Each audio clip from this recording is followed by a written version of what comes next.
¿Sabías cuál es el verdadero significado del matrimonio? Mi nombre es James Rojas y te invito a que me acompañes en este estudio. Antes de abrir la palabra de Dios, quiero que me acompañes en una pequeña y cortita oración. Oremos. Amante y cariñoso Dios, te damos gracias por este estudio y te pedimos que tu Espíritu Santo pueda iluminarnos para entender tu palabra. Te lo rogamos en el nombre de Jesús. Amén. Bien, mis queridos hermanos y amigos, compañeros que me están mirando a través de estos medios, para hoy vamos a tocar un tema muy especial. Como la pregunta lo decía, ¿cuál es el verdadero significado del matrimonio? El matrimonio es una institución que está siendo grandemente bombardeada y atacada por el enemigo. Ya todos nosotros sabemos eso, tan solo es prender las noticias y ya encontramos familias destruidas, hogares destruidos. Pero para poder entender el verdadero significado del matrimonio, lo que significa realmente el matrimonio, tenemos que mirar primero el matrimonio de Dios. Mirando el matrimonio de Dios, a la luz del matrimonio de Dios, podemos ver el verdadero significado del matrimonio. Y yo le invito a que me acompañes a que vayamos al libro de Apocalipsis capítulo 12. Iniciemos nuestro estudio con Apocalipsis capítulo 12. En el versículo 1 que dice, apareció en el cielo una gran señal, una mujer vestida del sol con la luna debajo de sus pies y sobre su cabeza una corona de 12 estrellas. Y estando encinta, clamaba con dolores de parto en la angustia de su alumbramiento. Amén. Apocalipsis capítulo 12 nos narra la historia de una mujer pura. Mujer en profecía es iglesia, así que vamos a empezar hablando de la iglesia, de una iglesia pura. Dice que esta mujer estaba vestida del sol. El sol representa la justicia de Cristo Jesús, con la luna bajo sus pies, la palabra de Dios, la seguridad y su fe cimentada en la palabra de Dios. Ahora dice que en su cabeza tenía una corona de 12 estrellas, 12 discípulos, 12 tribus. Nosotros podemos empezar a entender un poco más lo que es el lenguaje simbólico del libro de Apocalipsis. Sin embargo, me quiero enfocar en la parte de la verdadera mujer, esta verdadera mujer, la iglesia pura. La iglesia pura. Ahora les hago una pregunta. ¿Cuál es el día donde la mujer está más reluciente, más radiante, más arreglada? ¿Cuál es el día donde el hombre está más reluciente, más radiante, más arreglado? Sin duda alguna, el día de su matrimonio, el día de su casamiento. Es decir, si hubo algo que hacerle a ese hombre o a esa mujer, dentro de todas las posibilidades que habían, era ese día, el día del matrimonio. Es donde uno está más prolijo, más reluciente. La mujer se preocupa por su peinado, la mujer se preocupa por su ropa, que todo esté controlado, porque ese día no va a ser un día que se repetirá en toda su vida según el modelo original. Ese día la mujer y el hombre tienen que estar relucientes, sin duda alguna, el día del matrimonio. Pero ¿sabían ustedes que Dios nos dejó la institución del matrimonio con un propósito espiritual? Dios estableció el matrimonio en el jardín del Edén con un propósito mucho mayor al propósito que nosotros tenemos o al concepto que tenemos hoy acerca del matrimonio. Dios en su palabra, para comenzar, Él nos habla en un lenguaje de amor. En su palabra encontramos, por ejemplo, que Él se refiere a su pueblo como su novia o como su esposa. Veamos algunos ejemplos de ello. Por ejemplo, Mateo capítulo 9, versículo 15, nos dice, Jesús les dijo, ¿acaso pueden los que están de bodas tener luto entre tanto que el esposo está con ellos? Pero vendrán días cuando el esposo les será quitado y entonces ayunarán. Aquí en este versículo Jesús se está refiriendo, se está a sí mismo como el esposo o como el novio. También se está refiriendo Jesús. En 2 de Corintios capítulo 11, versículo 2, nos dice, porque os celo con celo de Dios, pues os he desposado con un solo esposo para presentaros como una virgen pura a Cristo. Otro versículo que nos habla referencia de que Él se está refiriendo a su pueblo como su esposo, llamando a su pueblo su esposa. Uno más, Efesios 5:25, este es muy conocido por todos nosotros. Y aquí está hablando Pablo acerca de el matrimonio. Dice, maridos, amad a vuestras mujeres, así como Cristo amó a la iglesia y se entregó a sí mismo por ella. Cristo amando a la iglesia, entregándose a sí mismo por ella, para santificarla, habiéndola purificado en el lavamiento del agua por la palabra, a fin de presentársela a sí mismo una iglesia gloriosa, que no tuviese mancha, ni arruga, ni cosa semejante, sino que fuese santa y sin mancha. Otro versículo, por ejemplo, que nos habla el lenguaje matrimonial, cuando Cristo Jesús, cuando Dios nos habla, es Apocalipsis capítulo 19, versículo 7. Y dice, gocémonos y alegrémonos y démosle gloria, porque han llegado las bodas del Cordero y su esposa se ha preparado, refiriéndose a su pueblo, y su esposa se ha preparado. ¡Qué maravilla! Y termino mi secuencia de ese lenguaje en el que nos habla Cristo Jesús en Apocalipsis 22, 17. Dice, y el Espíritu y la esposa dicen, ven. Y el que oye diga, ven. Y el que tiene sed, venga. Y el que quiera, tome del agua viva gratuitamente. Esa agua de vida gratuita que Dios nos invita a tomar. El lenguaje de esposo o esposa que Dios maneja con nosotros es un lenguaje del amor. Es un lenguaje que va mucho más allá de lo que nosotros podemos pensar. Pero quiero enfocarme y volver con ustedes a Apocalipsis capítulo 12, el versículo 1, donde decía que la mujer estaba vestida de sol con la luna bajo sus pies, pero ahora vamos a saltar hasta el versículo 17. Dice después, entonces el dragón se llenó de ira contra la mujer, es decir, contra la iglesia, contra el pueblo de Dios, contra el remanente de Dios, dice, y se fue a hacer guerra contra el resto de la descendencia de ella, los que guardan los mandamientos de Dios y tienen el testimonio de Jesucristo. Dos características de esa esposa: guarda los mandamientos de Dios y tiene el testimonio de Jesucristo. En Apocalipsis capítulo 14, versículo 12 dice, aquí está la paciencia de los santos, los que guardan los mandamientos de Dios y tienen la fe de Jesús. Esas son las características de la esposa de Dios. Las características del esposo prácticamente nosotros ya las conocemos. Un Dios de amor, un Dios de justicia, un Dios de misericordia. Él tiene un carácter santo. Y si hubo un momento en la historia, familia, que tuvimos que haber orado, es ahora. De pronto yo esté predicando para alguna familia que tiene alguna crisis en este momento. De pronto yo esté predicando para algún padre de familia o alguna madre de familia que no encuentra fuerza ya para seguir adelante con su matrimonio.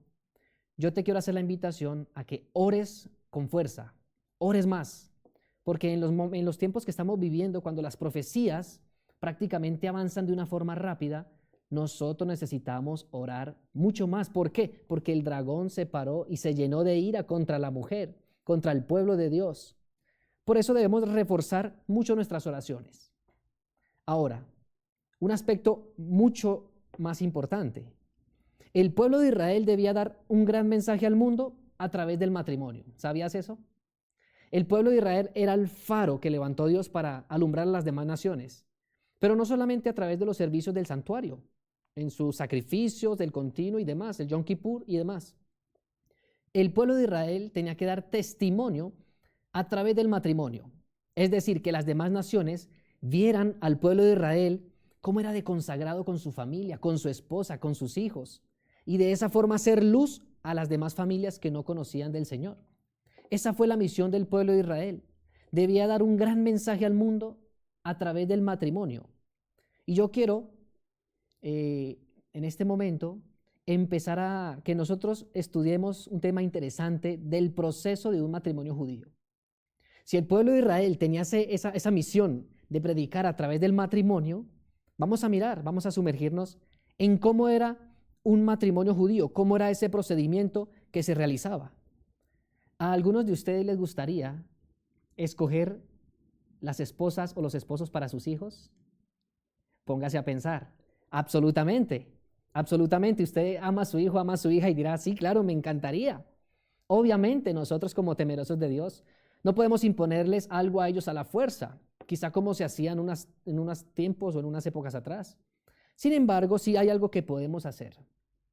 Vamos a Génesis capítulo 24 y vamos a leer el versículo 3 y 4. Mira lo que nos dice la palabra de Dios. Y júrame por Jehová, está hablando Abraham, dice, y júrame por Jehová, Dios de los cielos y Dios de la tierra, que no tomarás para mi hijo mujer de las hijas de los cananeos, entre los cuales yo habito, sino que irás a mi tierra y a mi parentela a tomar mujer para mi hijo Isaac. ¡Qué maravilla! Hay una recomendación que da Abraham. Abraham sencillamente a su siervo le dice, por favor, Júramelo por Jehová de los cielos, que no tomarás para mi hijo mujer de las hijas de los cananeos, porque él sabía muy bien lo que representaba tener un yugo desigual. Él sabía muy bien la carga pesada que él iba a llevar al tomar una mujer de los cananeos. Por eso manda una misión especial y le dice, llévalo a mi tierra, llévalo allí a mi parentela, a tomar mujer para mi hijo Isaac. En contexto de matrimonio judío, había algo que el padre podía hacer por su hijo para que su hijo hiciera una buena elección: aconsejarlo, hacer lo más que pudiera, lo más que tuviera a su alcance para que su hijo o para que su hija entrara en una carrera matrimonial con el pie derecho. Entonces, en términos de matrimonio, vamos a ver ahora el matrimonio de Dios. Efesios capítulo 1, versículo 4 dice, según nos escogió en él antes de la fundación del mundo, para que fuésemos santos y sin mancha delante de él. Amén. Dios también nos escogió. También nos escogió desde antes de la fundación del mundo. ¿Para qué? Para que fuésemos santos y sin mancha delante de él. Prácticamente está resumiendo Apocalipsis capítulo 12 que ya leímos. Para guardar los mandamientos de Dios, para tener la fe de Jesús. El esposo, el novio, nos escogió desde mucho más antes, desde antes de la fundación del mundo, replicando prácticamente a Abraham el paso que hizo Dios Padre, escogernos desde antes de la fundación del mundo. Otro paso interesante que me llama la atención en el matrimonio judío es que ellos tenían un documento que se llamaba la ketubá. La ketubá era un documento que ellos agarraban y el hombre tenía que colocar todo en la ketubá, todo lo que la esposa, todo lo que quería que su esposa hiciera en su matrimonio. Es decir, por ejemplo, si el esposo decía, no, a mí me parece que en mi matrimonio quiero almorzar arroz integral todos los días, eso lo colocaba en la ketubá. Si decía, yo quiero que las paredes de mi casa sean de color naranja, eso lo colocaba en la ketubá. Y así sucesivamente con todos los requisitos, tanto financieros como familiares, los colocaba en el ketubá. Era prácticamente un contrato matrimonial que describía absolutamente todo. La mujer también colocaba y se decía en la ketubá la responsabilidad de su esposo hacia su esposa. Eso era en el matrimonio judío. Ahora, mi querido hermano y hermana, yo te quiero mostrar la ketubá que Dios nos ha dejado a nosotros.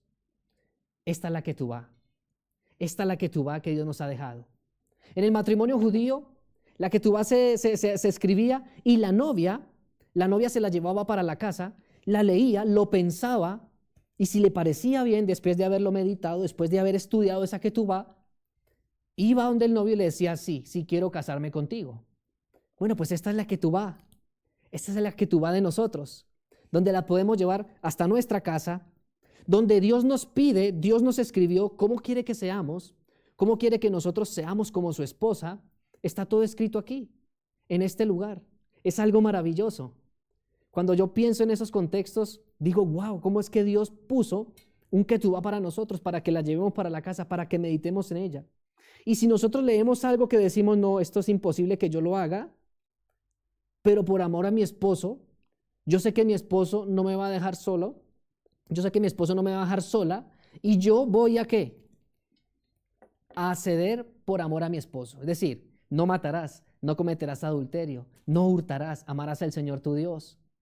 Todo te lo ayuda a hacer Cristo, nos lo ayuda a hacer Cristo. A través de la ketubá nosotros podemos encontrar cómo quiere el esposo que seamos.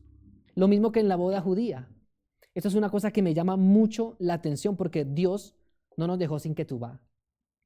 Ahora, Jeremías 31:33 nos dice, porque este es el pacto que haré con la casa de Israel después de aquellos días, dice Jehová. Daré mi ley en su mente y la escribiré en su corazón, y yo seré a ellos por Dios, y ellos me serán por pueblo. ¿Qué quiere hacer Dios con el ketubá que nos ha dejado? Ponerlo en nuestra mente, que nosotros tengamos la mente de Cristo, que nosotros tengamos los preceptos, los mandamientos de Dios grabados en nuestra mente, en nuestro corazón. Una obra muy sublime en la cual se encarga el Espíritu Santo. Esto es algo maravilloso. Ahora, el siguiente paso en la boda judía era que ambos se bautizaban. Ambos se bautizaban. Después de que leía la ketubá y decía, sí, te quiero aceptar como mi novio, como mi esposo, decía la novia, ambos bajaban y se bautizaban. Yo te pregunto, ¿Jesús se bautizó? ¿Jesús ya cumplió su parte? Claro que sí. Y si estoy predicando en este momento para alguna persona que le tenga miedo al bautismo, que ya haya hecho todos sus estudios, que conozca la verdad, pero que esté postergando la decisión para el bautismo, yo te digo, anímate, anímate a dar ese paso. Porque cuando te bautizas en la muerte de Cristo y resucitas para vida nueva. No postergues este paso, no postergues este paso que simboliza el lavacro en el santuario. No postergues este paso que te habilita para entrar al lugar santo, a que empieces un proceso de santificación. No nace de nuevo, no pierdas más el tiempo y nace de nuevo. Se te imputará la justicia de Cristo. Cristo Jesús estará contigo, no te va a dejar solo. Por eso es que en la boda judía se bautizaban ambos novios.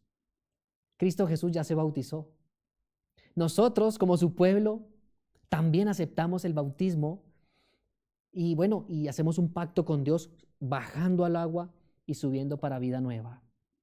Un paso más que hacían en las bodas judías era que ambos, después de que se bautizaban, tenían que tomar una copa de jugo de uva. Agarraban una copita con jugo de uva y se la tomaban. Después el novio, después de tomar ese jugo de uva, agarraba la copa, la envolvía en un trapito, en una bolsa, la dejaba en el piso y la pisaba. Ese era el rito que se hacía en la boda judía. Bueno, nosotros tenemos, por ejemplo, aquí en Mateo capítulo 26, versículo 39, un texto maravilloso. Y nos dice lo siguiente: yendo un poco adelante, se postró sobre su rostro, orando y diciendo: Padre mío, si es posible, pase de mí esta copa, pero no sea como yo quiero, sino como tú. Amén. Nuestro Señor Jesucristo bebió la copa del furor de la ira de su Padre. Nosotros, como su esposa, dice el libro de Apocalipsis capítulo 14 en el mensaje del tercer ángel, que aquellos que no quieran seguir a Dios, que aquellos que quieran seguir en un estado de rebeldía y que acepten la marca de la bestia, su imagen, ellos también beberán del vino del vino de la ira de Dios, que ha sido vaciado puro en la copa de su ira. Es decir, Cristo Jesús, antes de morir en la cruz del Calvario, bebió esa copa que hacía un pacto para con nosotros, para con su esposa, para con su pueblo. Nosotros no tenemos que beber esa copa a menos que rechazamos a Cristo Jesús. Eso simbolizaba que agarraba la copa, la rompía, dando a entender de que ya no se bebía más vino porque ya el novio había bebido la copa en ese momento. Es algo maravilloso y yo quiero detenerme un poquito en la angustia de Jesús en el Getsemaní. El jugo de uva que tomaba el novio y la novia en un matrimonio judío, en ese paso, cuando ya tomaban la copa, ya se daba por sentado que eran esposos aunque faltara la boda. ¿Sí? Aunque faltara la boda, ya se daba por sentado que eran esposos.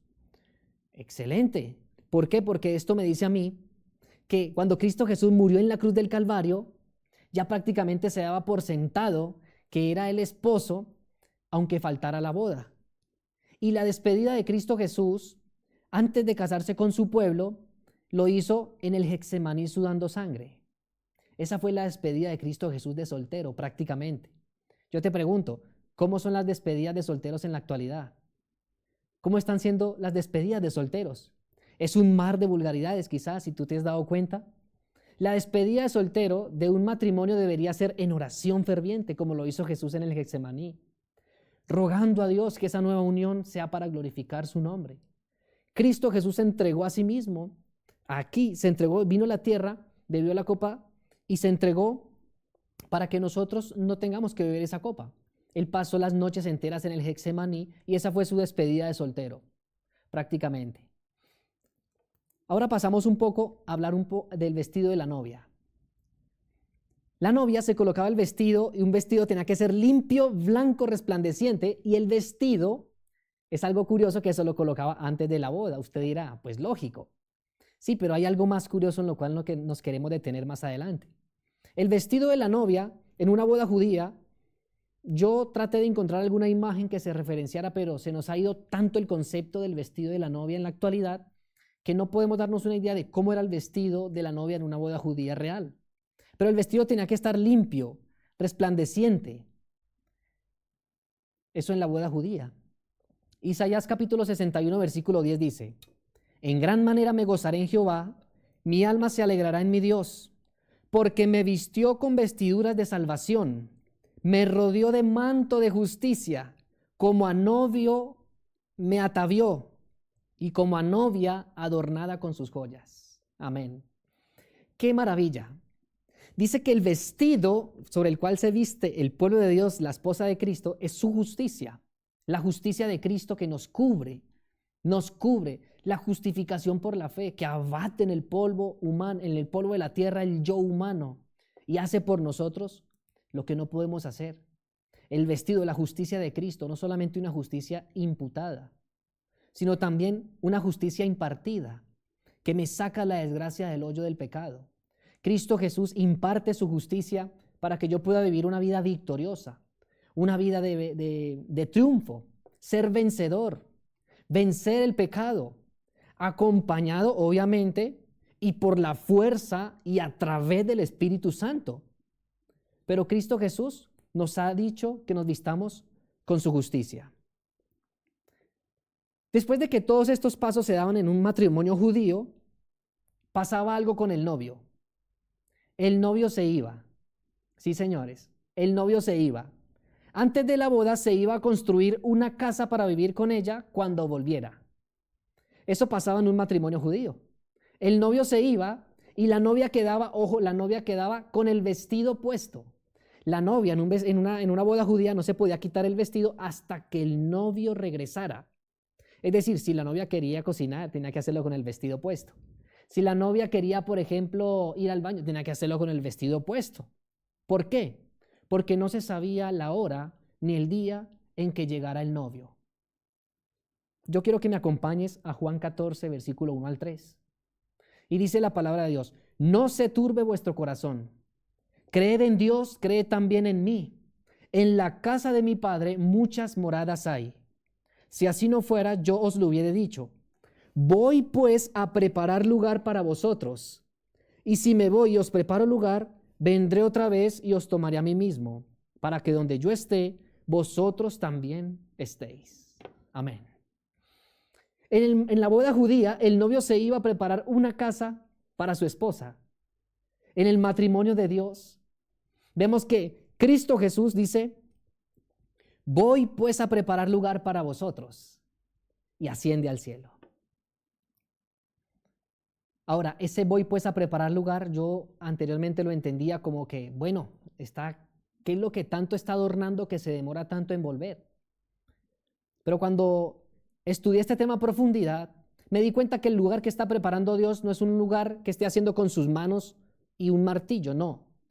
Esa frase, preparar lugar, para nosotros significa lo siguiente: voy pues a hacer un juicio investigador en tu favor, porque es la única forma en que yo te prepare lugar. Porque hay alguien que te está acusando. Y si yo no te preparo lugar, si yo no te exonero en el juicio, no podrás estar aquí conmigo. Y por eso Jesús dijo: voy pues a preparar lugar. Se refería al inicio del juicio, cuando nos exoneraba de toda culpabilidad. Ahora, algo que me gusta es que antes del novio irse, le dejaba un regalo a la novia. Sí, señor, en un matrimonio judío, el novio, antes de irse a prepararle la casa para su esposa, él le dejaba un regalo a su esposa, a su esposa, porque ya se consideraban esposos aunque no haya boda todavía. Y ese regalito era una garantía de que él iba a volver por ella. Ese regalo que le dejaba el esposo a su esposa era una garantía de que iba a volver por ella. Pregunto, ¿Cristo Jesús, cuando asciende al cielo, nos deja una garantía? Juan capítulo 16, versículo 7 dice: pero yo os digo la verdad, os conviene que yo me vaya, porque si no me fuera, el Consolador no vendrá a vosotros, mas si me fuere, os lo enviaré. ¿Qué regalo nos dejó Cristo Jesús cuando ascendió al cielo? Efesios 1:14 lo dice más claro. El Espíritu es la garantía que tenemos de parte de Dios de que nos dará la herencia que nos prometió y de que nos ha comprado para que seamos su pueblo. Dios hizo todo eso para que nosotros le diéramos gloria y alabanza. Amén. ¿Cuál fue el regalo que nos dejó el novio antes de irse al cielo? El Espíritu Santo. El Espíritu Santo, la garantía de nuestra salvación, la garantía para vivir una vida victoriosa. ¿Cuántas veces en el día o en tu oración le pides a Dios la presencia del Espíritu Santo en tu vida. ¿Cuántas veces al día anhelas, como ciervo brama por las corrientes de las aguas? Así tendremos que bramar nosotros por la presencia del Espíritu Santo para que Él pueda llegar, para que Él pueda tomarnos como enteramente suyos y reflejar el carácter de Cristo. Ahora, cuando el novio volvía en una boda judía, esperaba la novia con el vestido puesto. Y dice Apocalipsis 22:9, ciertamente vengo en breve. Amén. Ven, Señor Jesús. Últimas dos cosas de un matrimonio judío. La novia tenía que esperar con el vestido puesto, y cuando llegara el novio, lo único que podía sacar la novia de su casa era lo que llevaba puesto en ella. Sí, señores. La única cosa que podía sacar la novia de su casa para llevársela cuando llegara el novio por ella era lo que tenía puesto en su vestido. Si quería sacar una olla, tenía que colgarse la olla en el vestido. Si quería sacar una sandalia, se tenía que colocar las sandalias. Si quería sacar una chaqueta, pues bueno, tenía que colocarse la chaqueta. Pero no podía sacar nada si no fuera en su vestido. Yo les pregunto, ¿qué es lo único que nosotros vamos a llevar al cielo? ¿Qué es lo único que nosotros vamos a sacar de aquí? Leo de Mensajes Selectos, página 70.1.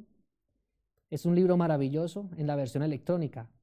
Dice, un carácter formado a la semejanza divina es el único tesoro que podemos llevar de este mundo al venidero. Los que en este mundo andan de acuerdo con las instrucciones de Cristo llevarán consigo a las mansiones celestiales toda adquisición divina, y en el cielo mejoraremos continuamente. ¿Cuán importante es, pues, el desarrollo del carácter en esta vida? ¡Wow! ¡Qué cita maravillosa! La novia en el matrimonio judío solamente podía sacar de su casa lo que llevaba puesto.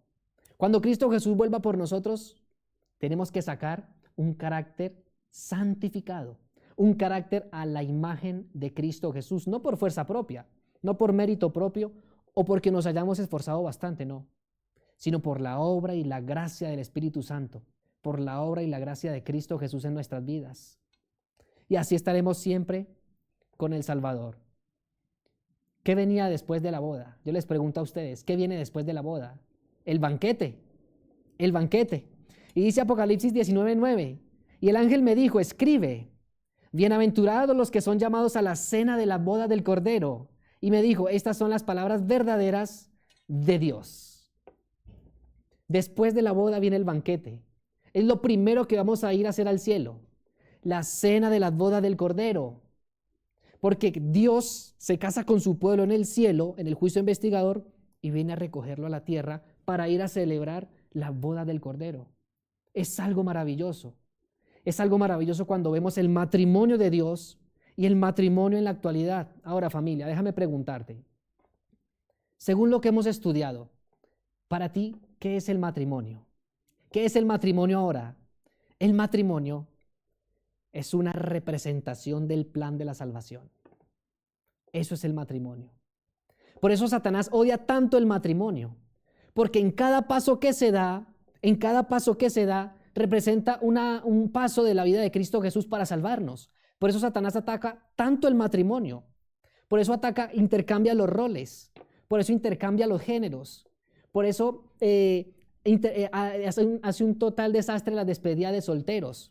La cena de la boda, el banquete que viene después también es un desastre. ¿Por qué? Porque Satanás sabe que cada paso del matrimonio es la representación en miniatura del plan de la salvación. Así que si tú te llevas un concepto del matrimonio hoy, y si te preguntan más adelante para ti qué es el matrimonio, responde con toda seguridad, el matrimonio es un resumen del plan de la salvación. ¡Qué maravilla! Por eso si estoy predicando en este momento, para algún papá, alguna mamá que está cansado, para alguna familia fragmentada, que está por tirar la toalla, que no quiere luchar más por su matrimonio, yo te invito a que en el nombre de Cristo Jesús sigas luchando por tu esposo, sigue luchando por tu esposa, sigue luchando por tus hijos, porque cuando Cristo Jesús venga, no quiere llevar individuos, Él quiere encontrar familias. Y solamente mediante la ayuda de Dios, la ayuda del Espíritu Santo, mediante su palabra, podremos alcanzar una vida en victoria. Ahora ya ven y entienden por qué la juventud, por qué Satanás siembra en la mente de los jóvenes que el matrimonio no es para ellos? ¿Que eso era algo antiguo? ¿Por qué la juventud en la actualidad ya no se quiere casar? Porque Satanás siembra la idea de que eso es algo que ya pasó de moda. Sin embargo, bíblicamente vemos que el matrimonio es un resumen del plan de la salvación. Ánimo, familia, ánimo, que Cristo está contigo y nos ha dejado la garantía de su Espíritu Santo para tener una vida en victoria. Que el Señor te bendiga.